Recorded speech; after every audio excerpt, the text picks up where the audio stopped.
పెళ్ళైనా పండగైనా వేడుక ఏదైనా పట్టుచీరల ప్రత్యేక వేదిక వారాహి సిల్క్స్.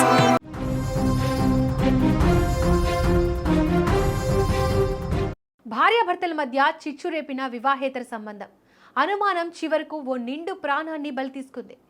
కొత్తగూడెం 1 టౌన్ పరిధిలో చోటు చేసుకున్న ఈ ఘటన స్థానికంగా తీవ్ర కలకలం రేపుతోంది. విద్యా బుద్ధులు నేర్పాల్సిన ఉపాధ్యాయురాలే తన భర్త చేతిలో బలైందనే ఆరోపణలు వెల్లువెత్తుతున్నాయి. కొత్తగూడెం 1 టౌన్ పరిధిలో నివాసం ఉంటున్న మాలోతు నాగేశ్వరరావు, మాలోతు కవిత ఇద్దరు ప్రభుత్వ ఉద్యోగులే. సమాజానికి ఆదర్శంగా ఉండాల్సిన ఈ దంపతుల మధ్య గత 4 ఏళ్లుగా గొడవలు జరుగుతూనే ఉన్నాయి.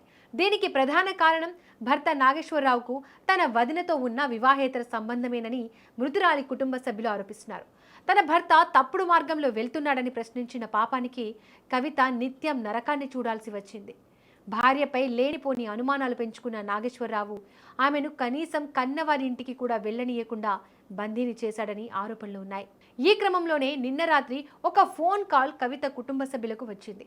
మీ అమ్మాయికి ఆరోగ్యం బాలేదు, ప్రభుత్వ ఆసుపత్రిలో జాయిన్ చేశామని నాగేశ్వరరావు నుంచి సమాచారం రావడంతో వారు కంగారుగా హాస్పిటల్కు పరుగులు తీశారు. తీరా అక్కడకు వెళ్లి చూస్తే కవిత విగతజీవిగా పడి ఉంది.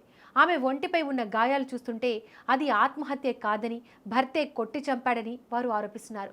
అయితే భార్య ఉరివేసుకుందని అందుకే హాస్పిటల్కు తీసుకువచ్చానని నమ్మబలికే ప్రయత్నం చేసిన నాగేశ్వరరావు ఆ తర్వాత నేరుగా పోలీస్ స్టేషన్లో లొంగిపోయాడు.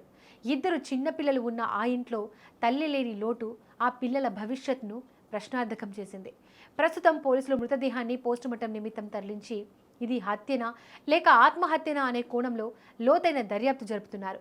పచ్చని సంసారంలో పరాయి వ్యామోహం చేరి ఒక నిండు ప్రాణాన్ని బలిగొన్న ఈ ఘటన స్థానికంగా కన్నీళ్లు పెట్టిస్తోంది.